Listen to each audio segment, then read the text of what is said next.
आज की इस वीडियो में हम लोग पढ़ने जा रहे हैं परसेंटेज चैप्टर। परसेंटेज का क्या मतलब होता है पहले आप ये समझ लो, और फिर इसके बाद हम लोग क्वेश्चंस करेंगे।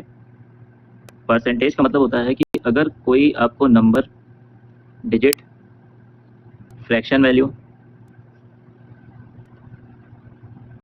या फिर डेसिमल वैल्यू दे रखी हो और उसको आपको परसेंटेज में चेंज करना है, तो 100 से मल्टीप्लाई करेंगे, वैल्यू पूरी की पूरी क्या हो जाएगी, परसेंटेज में चेंज हो जाएगी। और अगर परसेंटेज को नंबर, डिजिट, फ्रैक्शन, डेसिमल इनमें से किसी एक में करना है तो आपको क्या करना पड़ेगा, 1/100 से मल्टीप्लाई करना है। ये आपका बेसिक फंडा है परसेंटेज में। अब आ जाइए क्वेश्चन करते हैं थोड़ा सा। देखिए पहला क्वेश्चन है, when a number is successively decreased by 15%, 80% and 44%, then it becomes 19992, what is that number.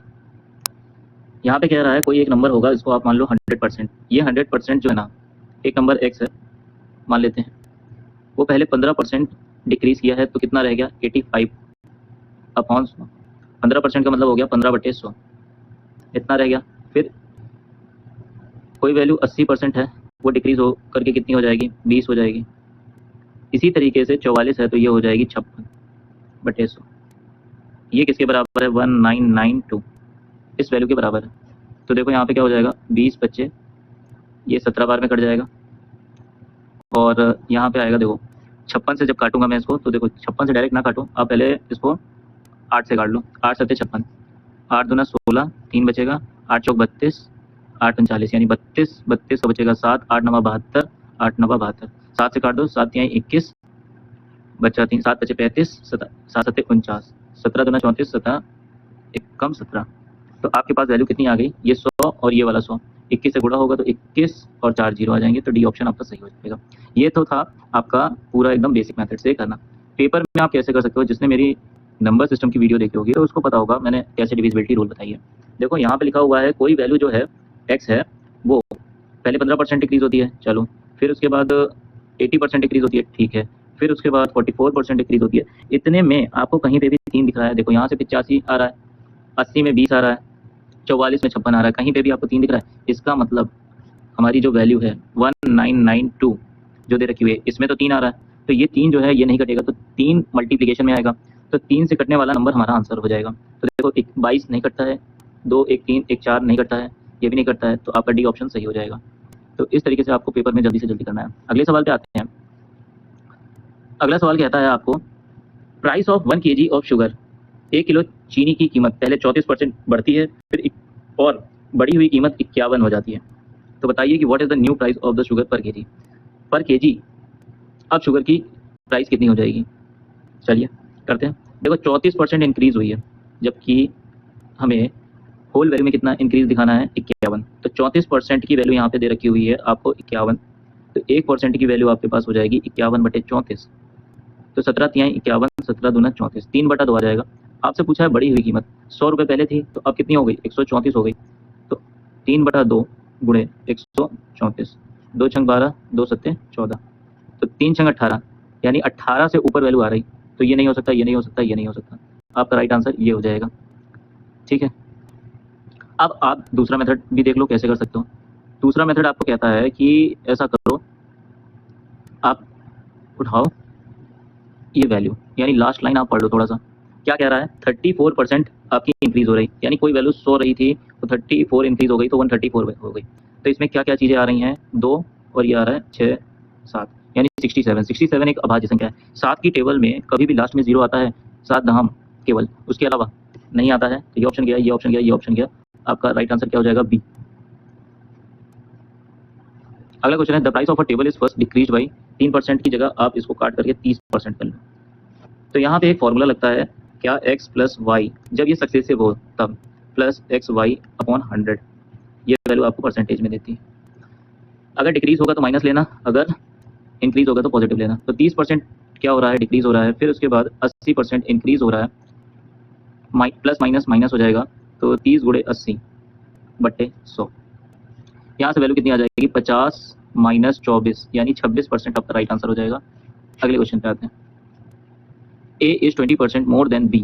देखो 20% की फ्रैक्शन वैल्यू कैसे निकालेंगे, देखो 20% का मतलब हो गया 20/100, 20 से कम 20, 20-2500, यानी 1/5 क्या हो जाती है, इंक्रीज हो जाती है।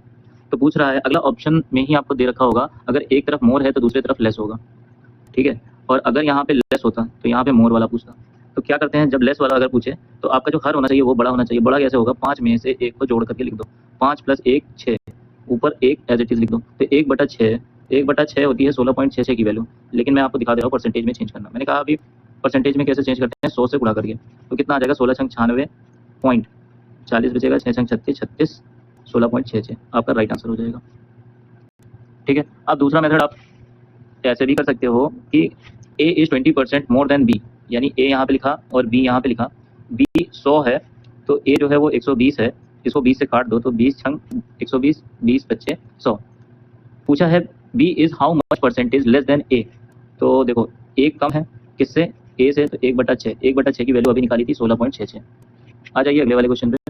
अगला वाला क्वेश्चन आपको दे रखा हुआ है कि the length of a rectangular plot is increase bye 20%, by how much percentage it's should be decrease so that total area, ये एरिया लिखा हुआ है, एरिया रिमेन सेम, ठीक है। अब एरिया बराबर क्या होता है, एरिया बराबर होता है लेंथ इनटू ब्रेथ। अगर मुझे एरिया को सेम रखना है तो आपका लेंथ अगर बढ़ रहा है तो ब्रेथ को छोटा होना पड़ेगा, या फिर लेंथ अगर छोटा है तो ब्रेथ को बढ़ना पड़ेगा। तो बताइए, अभी मैंने कहा कि 20% इंक्रीज हो रहा है, इससे पहले वाले क्वेश्चन में मैंने आपको दिखाया था कि किस तरीके से 20% इंक्रीज हो रहा था तो 16.66% डिक्रीज हो रहा था। तो आपका राइट आंसर क्या हो जाएगा, बी ऑप्शन 16.66 डिक्रीज होगा, क्योंकि यहाँ पे क्या कह रहा है, 20% इंक्रीज, यानी पहली वाली कंडीशन 20% इंक्रीज, तो 16.66% डिक्रीज मांगता है ये क्वेश्चन। अगले क्वेश्चन पे आ जाइए।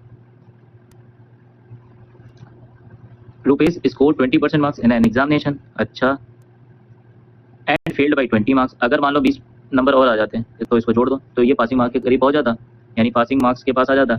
अब देखो, इफ ही स्कोर 70% मार्क्स, अगर वो 70% लाता, then he gets 5 marks more than passing marks, यानी पासिंग मार्क्स से ये 5 नंबर ज़्यादा ले आता तो 5 घटा दो, दोनों की वैल्यू हो गई बराबर। 70% में 20% घटाओगे आ जाएगा 50%, और 50% बराबर होगा आपका 25 के, तो 1% की वैल्यू हो जाएगी 1/2, ठीक है। What should be the passing marks for the examination, यानी 20% की वैल्यू निकाल लो, 20% की वैल्यू कितनी आ जाएगी, 10। 10 में 20 जोड़ोगे कितना आ जाएगा, इस वाले पार्ट से हम लोग निकाल रहे हैं पासिंग मार्क्स, 20% प्लस 20 से निकाल लें तो कितना आ जाएगा, 10 प्लस 20 यानी 30, 30 आपका राइट आंसर हो जाएगा। अगले क्वेश्चन पे आ जाइए। What is the largest two digit number which when increased by 5 becomes divisible by both 4 and 5? देखो डिविजिबिलिटी रूल मैंने आपको पढ़ाई थी, तो जिन्होंने उस वीडियो को देखा होगा तो ये सवाल डायरेक्ट कर लोगे। जैसे यहाँ पे आंसर आएगा 75, कैसे, ये कह रहा है कि वो लार्जेस्ट नंबर बताओ। लार्जेस्ट नंबर 2 डिजिट की क्या होती है, 99। लेकिन अगर मैं इसमें 5 जोड़ दूंगा, क्योंकि कह रहा है इंक्रीज बाई 5, 5 जोड़ दूंगा तो वो 3 डिजिट की बन जाएगी, 104 हो जाएगा, ये 3 डिजिट का हो जाता है, तो ये आंसर में नहीं हो सकता, ठीक है। अब 4 और 5 दोनों से डिविजिबल होने के लिए, तो देखो सबसे पहले तो 5 की डिविजिबिलिटी के लिए मैंने समझाया था कि 0 या फिर 5 होना चाहिए, ठीक है। लेकिन 4 की डिविजिबिलिटी अगर साथ में है, 4 की डिविजिबिलिटी साथ में है तो 5 नहीं होगा, केवल 0 होना चाहिए। तो अब देखो मैं सब में 5 जोड़ दूंगा, ये आएगा 80, ये आपका कट रहा है। देखो 4 और 5 दोनों से अगर डिविजिबल होगा तो इसका मतलब ये 20 से भी डिविजिबल होगा, 20 की टेबल में 80 आता है तो ये ऑप्शन हो सकता है। 85 + 5 करूँगा 90, ये ऑप्शन गलत हो गया आपका। इसमें मैं अगर 5 जोड़ दूंगा तो ये हो जाएगा 93, ये भी गलत हो जाएगा। इसमें मैं 5 जोड़ दूंगा तो ये हो जाएगा 99, ये भी गलत हो जाएगा। तो आपका पहला ऑप्शन सही हो गया, बाय ऑप्शन से इस सवाल को कर लीजिएगा। अगला सवाल है, the side of a square is increase by 5%, then what will be the percentage increase in perimeter. देखो ये स्क्वायर बोला गया है, ये क्या बोला गया है, स्क्वायर, स्क्वायर का पेरीमीटर होता है 4 × a। 4 क्या है, एक आपका कांस्टेंट टर्म, तो p की वैल्यू जो होगी वो डिपेंड करेगी आपके a पर, a यानी साइड पर। तो साइड को अगर मैंने 5% बढ़ा दिया है तो आपका पेरीमीटर भी 5% बढ़ जाएगा। ये कॉमन सेंस का क्वेश्चन था, ठीक है। बाकी आप कर सकते हो, जैसे मान लो कि एरिया पहले हमारे पास क्या था कि साइड 100 थी, पहले साइड 100 थी, अब 5% बढ़ा दी तो 105 हो गई। पहले पेरीमीटर कितना आता, 400 आता, 4 × a। फिर क्या आता, यहाँ से क्या आता, 420 आता। इन दोनों में कितना डिफरेंस आ रहा है, यानी 20, यानी 20 बढ़ गया कितने पर, 400 पर। तो 100 पर कितना, तो 20 का 20 बार पढ़ेंगे और ये 5%। तो इतना टाइम आपका बच जाएगा अगर आपको ये कॉन्सेप्ट पता है तो। P got 20% less marks than Q, यहाँ पे मैंने P लिखा, यहाँ पे मैंने Q लिखा। 20% का मतलब हो गया 1/5, यानी अगर Q को 5 नंबर मिले तो P को 1 नंबर कम मिला, यानी 4 ही मिले।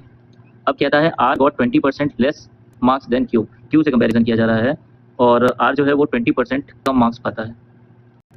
20% का मतलब कितना हुआ, 1/5। 1/5 का मतलब हो गया यहाँ पे, अगर, अब आप समझिएगा, अगर क्यू 5 नंबर पा रहा है तो आर को केवल 4 नंबर ही मिले। तो इसका मतलब ये हुआ कि पी क्यू आर का जो रेशियो है वो है 4:5:4, और बोला है आर गॉट 160 मार्क्स, यानी आर को कितना हमारे तरफ से मिला है 4 यूनिट, और इसकी वैल्यू दे रखी हुई है 160। Then what are the marks of P, P की वैल्यू कितनी है, 4 यूनिट ही है, यानी आंसर कितना होगा, 160 ही होगा हमारा आंसर। ठीक है, आप डायरेक्ट भी देख करके बता सकते थे, P got 20% less marks than Q, Q से 20% कम पी को मिला है। R got 20% less marks than Q, Q से ही 20% लेस मार्क्स आर को मिला है, यानी पी का जो मार्क है उतना ही मार्क आर का भी है। ठीक है, और आर के मार्क कितने हैं, 160 है, तो पी का भी मार्क कितना हो जाएगा, 160। आप मुझे इस तरीके से कर सकते थे। आखिरी क्वेश्चन है, if the radius of a circle is decreased by 80% then what will be the percentage decrease in the area of circle. अगर पेरीमीटर बोलता तो आप 80% बोल देते हैं, लेकिन यहाँ पे एरिया कहा है। ठीक है, तो आपको क्या करना पड़ेगा, देखो एक बेसिक मेथड मैं आपको बताने जा रहा हूँ, क्या है कि 100 मान के कर लो। यहाँ पे मैं कुछ चीज़ अलग बताने जा रहा हूँ। अभी आपको एक फॉर्मूला बताया था, x plus x y upon 100, ये भी तो आपको परसेंटेज में देता है, और ये कहाँ लगता है, जब सक्सेसिव होता है। यहाँ पे कह रहा है कि जो रेडियस है वो 80% डिक्रीज हो रही है, और एरिया क्या होता है सर्कल का, वो होता है पाई आर स्क्वायर, जहाँ पे पाई क्या है, कांस्टेंट है, तो ए की वैल्यू किस पे डिपेंड करेगी, आर स्क्वायर पे, यानी आर इंटू आर पर। ठीक है, तो आर सक्सेसिव आ गया, तो यहाँ पे कितना हो जाएगा, 80 प्लस 80, 80 प्लस 80 माइनस 80 गुणे 80/100। ऐसा क्यों, देखो सक्सेसिव डिक्रीज है, तो या तो आप ऐसे कर लो, ये वाली वैल्यू कर लो, या फिर ऐसे कर लो, -80 और प्लस 80 गुणे 80, इस तरीके से कर लो, तो ये भी तरीका सही है। ठीक है, तो क्या आएगा वैल्यू, देखो 0 से 0 गया, 0 से 0 गया, 0 से 0 गया, 0 से 0 गया, यहाँ से आएगा 160 माइनस 64, 0 में से 4 गया 6, यानी 96% आपका राइट आंसर आ जाएगा। आप माइनस करके देख लो, 9 6 15 होता है, और ये 6 हो जाएगा, 96%। 96% आपका राइट आंसर हो जाएगा। धन्यवाद वीडियो को देखने के लिए।